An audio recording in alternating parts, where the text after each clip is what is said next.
صبر آسان ہے اور شکر مشکل ہے، صوفیہ نے فرمایا۔ حالانکہ شکر میں کیا کرنا کیا ہے، صبر دیکھا جائے تو کٹھن ہوتا ہے، برداشت کرنا ہوتا ہے، مصیبت آئی خاموش رہنا ہے، کسی چیز کی کمی ہو گئی خاموش رہنا ہے، یہی تو صبر ہے۔ گناہ کی خواہش ہوئی لیکن نہیں کیا، یہی صبر ہے۔ صبر دیکھا جائے تو مشکل ہے، لیکن صوفیہ کرام فرماتے ہیں صبر سے زیادہ مشکل شکر ہے۔ شکر ہے وہ کیسے؟ کہا کہ اس لیے کہ جب خوشیاں آتی ہیں تو عام طور پر انسان ہر چیز بھول جاتا ہے، اسے یاد ہی نہیں رہتا کہ دینے والے کا مجھے شکر بجا لانا چاہیے، وہ بھول جاتا ہے۔ یہی تو ہم نے دیکھا ہے۔ آپ تھوڑا سا تجزیہ کر کے دیکھ لیں اپنی زندگی میں، تھوڑا غور و فکر کر کے دیکھ لیں۔ ہمارے گھروں میں بھی جو کچھ بھی ایکٹیویٹیز ہوتی ہیں، جو معمولات چلتے ہیں، اگر گھر کے اندر کوئی مصیبت آئی تو آپ فاتحہ کروائیں گے، قرآن پڑھوائیں گے۔ میت ہو گئی تو کیا کریں گے؟ سب سے پہلے قرآن پڑھواتے ہیں۔ کسی کی بیماری ہو گئی، نزا کا وقت آیا، کسی کو بلایا، قرآن پڑھوا رہے ہیں۔ بہت سخت بیمار ہے، پانی پڑھ کر کے پھکوا رہے ہیں۔ یہ ساری مصیبتوں کے وقت آپ قرآن یا عبادت کی طرف جا رہے ہیں، سجدہ کر رہے ہیں۔ لیکن کبھی شادی ہو رہی ہے گھر میں، بچے کا عقیقہ ہو رہا ہے، ولیمہ ہے، منگنی ہے، ان سب مواقع پر جو خوشیوں کے ہیں، کب قرآن خوانی ہوتی ہے؟ کب قرآن پڑھا جاتا ہے؟ کیا رب ذوالجلال کی بارگاہ میں پہلے سے کوئی شکرانے کی محفل ہوتی ہے؟ بہت کم دیکھا گیا۔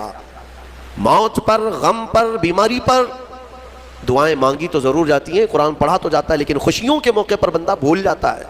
اسی لیے صوفیہ اکرام نے فرمایا شکر جو ہے یہ مشکل ہے، اور منافق شکر نہیں کر سکتا۔ یہ مومن کو عطا کی ہوئی نعمت ہے شکر کرنا۔ شکر کیسے کریں گے آپ؟ شکر کے بہت سارے طریقے ہیں۔ صرف یہ نہیں ہے کہ زبان سے کہہ دیا الحمدللہ، بلکہ تمہارے ہاتھ و پیر بھی شکر بجا لاتے ہیں، تمہاری زبان بھی اور تمہارا دل بھی۔ تینوں طریقے ہیں شکر کے۔ کسی کی زبان چلتی ہی نہیں تو کیا وہ شکر گزار نہیں ہے؟ لیکن اگر اللہ رب العزت کے حوالے اپنے آپ کو کر دیا، دل سے وہ کہتا ہے کہ مولا میرا کچھ نہیں، سب تیرا ہے، وہ دل سے کہہ رہا ہے، اس کے دل کا شکر ہے۔ وہ ہاتھ اور پیر اگر عبادت کے لیے اٹھاتا ہے تو یہ ہاتھوں اور پیروں کی طرف سے اللہ کا شکر ہے، اور پھر زبان سے اگر کہتا ہے تو یہ زبان کا شکر ہے، الحمدللہ۔ اور میرے عزیزوں، اللہ تبارک و تعالیٰ کو شکر ہی پسند ہے، اور شکر کا جو سب سے بہترین لفظ ہے وہ کیا ہے؟ شکر کرنے کا اللہ کا سب سے بہترین لفظ کیا ہے؟ الحمدللہ۔ یہی ہے نا؟ آپ کو عادت ڈالی گئی ہے کہ کسی نے بھی اگر آپ سے پوچھا کہ طبیعت کیسی ہے تو آپ کیا کہتے ہیں؟ الحمدللہ۔ چاہے سر درد ہو ہی رہا ہو لیکن آپ کہتے ہیں الحمدللہ۔ یہ شکر کرنے کا سب سے بہترین لفظ کیا ہے؟ الحمدللہ۔ اب میں آپ کو بتاتا ہوں یہ سب سے بہترین لفظ ہے، اسی لیے دیکھو کہ اللہ نے اپنی کتاب، آخری کتاب قرآن بھی اپنے حبیب پر اتارا تو اس کا سب سے پہلا ورڈ کیا رکھا؟ الحمدللہ۔ الحمدللہ سے پورا قرآن شروع ہوا۔ پھر تم اگر مولا کی بارگاہ میں عبادت کے لیے کھڑے ہوئے، نماز کے لیے رکعت باندھے، امام اگر کہیں سے جہر میں شروع کیا تو کہاں سے؟ نماز میں بھی اگر امام قرات شروع کرتا ہے تو کہاں سے شروع کرتا ہے؟ الحمدللہ سے ہی شروع کرے گا۔ میرے عزیزوں، اتنا ہی نہیں بلکہ روایتیں ملتی ہیں کہ آدم علیہ السلام کو جب پیدا کیا گیا اور ان کے جسم میں روح ڈالی گئی، آپ کو چھینک آئی، سب سے پہلے آپ کی زبان سے نکلا الحمدللہ۔ اس سے اندازہ کرو کہ میرا مولا شکر پسند کرتا ہے، شکر پسند کرتا ہے۔ اسی لیے 30 سے زیادہ مرتبہ تم سے پوچھ رہا ہے مولا کون کون سی نعمتوں کو جھٹلاؤ گے؟ تم اللہ رب العزت کے آگے سیرنڈر ہو جاؤ، سپرد ہو جاؤ کہ مولا نہیں، میں تیری کسی نعمت کا انکار نہیں کرتا۔ تمہیں اندازہ بھی نہیں ہے تمہارے پاس نعمتیں کیا کیا مولا نے دیا ہے، تمہیں اندازہ بھی نہیں ہے۔ وَإِن تَعُدُّوا نِعْمَةَ اللَّهِ لَا تُحْصُوهَا۔ اللہ فرماتا ہے اگر تم گننا چاہو گے اللہ کی نعمتیں، ہرگز گن نہیں سکو گے۔ کیسے گنیں گے؟ ایک بزرگ نے لکھا ہے کہ اگر کوئی طے کر لیا، توجہ چاہتا ہوں، شیخ سعدی رحمۃ اللہ علیہ کے حوالے سے یہ بات ملتی ہے، کسی نے طے کر لیا کہ میں اللہ کی ساری نعمتوں کا شکر بجا لاؤں گا، اس نے جو بھی میری نعمتیں دی ہیں سب نعمتوں کا میں شکر بجا لاؤں گا۔ ٹھیک ہے، تمہاری زبان اللہ نے دیا ہے، یہ ایک نعمت ہے، ناک نعمت ہے، کان نعمت ہے، آنکھ نعمت ہے، ہاتھ ہیں، انگلیاں ہیں، پورے جسم میں ایک ایک عضو اللہ کی نعمت ہے۔ پھر پلس اس کے علاوہ جینے کے لیے جو یہاں پر گھر دیا یہ نعمت ہے، زمین پر چلنے کی طاقت دی یہ نعمت ہے، اور سونے کے لیے ہمیں بستر دیا، پہننے کے لیے کپڑے دیا یہ نعمت ہے، رشتہ دار دیا یہ نعمت ہے، اولاد دیا یہ نعمت ہے، ماں باپ دیا یہ نعمت ہے، اچھے دوست دیا یہ نعمت ہے، اسلام دیا یہ نعمت ہے۔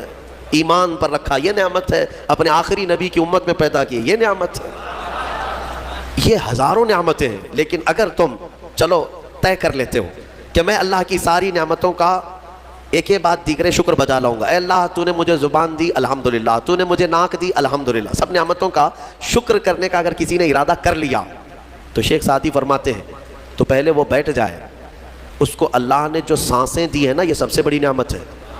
ایک سانس اندر جاتی ہے یہ نعمت، سانس باہر نکلتی ہے یہ نعمت۔ اگر تم نے سانس لے لیا نکلی نہیں باہر تو ختم ہو گئی تمہاری زندگی، اور سانس نکلی اندر لے نہیں پا رہے ہو یہاں پر بھی زندگی ختم۔ سانس لینا ایک نعمت، سانس باہر چھوڑنا یہ ایک نعمت۔ شیخ سعدی فرماتے ہیں اور ہر سانس نئی ہوتی ہے، پرانی سانس نہیں آئے گی، پھر ہر سانس نئی ہے، تو ہر سانس کے بدلے ہی تم اگر الحمدللہ کہتے رہ جاؤ گے تو زندگی گزر جائے گی سانسوں کے شکر پر، باقی نعمتیں ویسی ہی رہ جائیں گی، صرف سانسوں کے شکر پر تو زندگی گزر جائے گی۔ میرے عزیزوں اندازہ بھی نہیں کر سکتے کہ اللہ نے کون کون سی نعمتوں سے نوازا ہے۔ تمہیں پتہ ہے میں ایک مرتبہ اس چیز کو بھی پڑھا تھا کہ اگر تمہیں سانس خرید کر کے لینا پڑ جائے، ہاسپٹل میں جا کر کے دیکھو آکسیجن کا ایک سلنڈر جو کبھی مریضوں کو لگایا جاتا ہے کتنی قیمت کا ہوتا ہے، دن بھر میں وہ کتنے سلنڈر سانس کھینچتا ہے۔ اس اعتبار سے اگر تمہاری زندگی 60 سال کی ہوئی اور 60 سال تمہیں آکسیجن خرید کر کے لینا پڑا تو تقریباً اس کی قیمت جو ہے کئی 100 کروڑ میں چلی جاتی ہے۔ ایک اندازے کے مطابق 50 سے 60 کروڑ کا آکسیجن تمہیں لگ جاتا ہے، تو کیا یہ ہر آدمی کیپیبل ہے اپنی سانسوں کو پیسے سے خرید سکے گا؟ اور رب ذوالجلال نے تمہارے لیے اتنی آسانیاں کی ہیں کہ سانس ایسا نہیں ہے کہ فلاں شہر میں ملتی ہے جا کر کے لائیں اور پھر کھینچیں، تم جہاں ہو تمہاری ناک کے قریب ہوائیں کیا ہے۔ اس رب قدیر نے اتنی بڑی نعمتوں سے تمہیں نوازا، تمہیں اندازہ بھی نہیں ہے۔ اور اسی لیے رب تعالیٰ فرماتا ہے فَبِأَيِّ آلَاءِ رَبِّكُمَا تُكَذِّبَانِ، تم میری کون کون سی نعمتوں کو جھٹلاؤ گے۔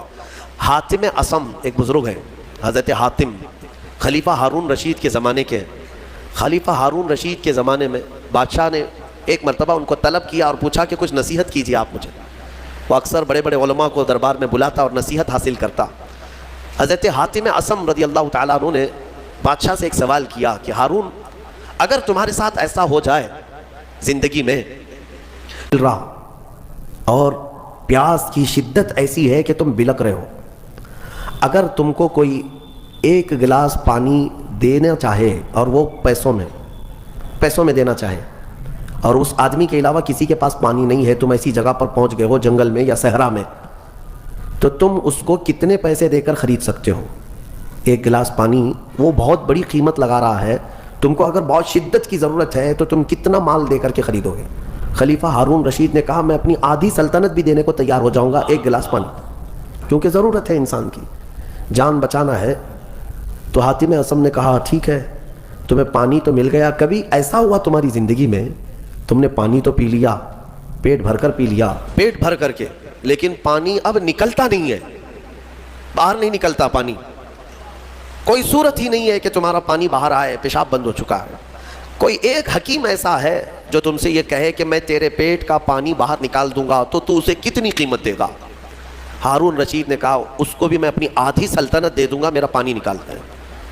تو حضرت حاتم اصم نے فرمایا ہارون تیری پوری سلطنت کی قیمت ایک گلاس پانی کے برابر ہے، اگر نہ ملے تو آدھی سلطنت اور مل جائے نکالنے کے لیے آدھی سلطنت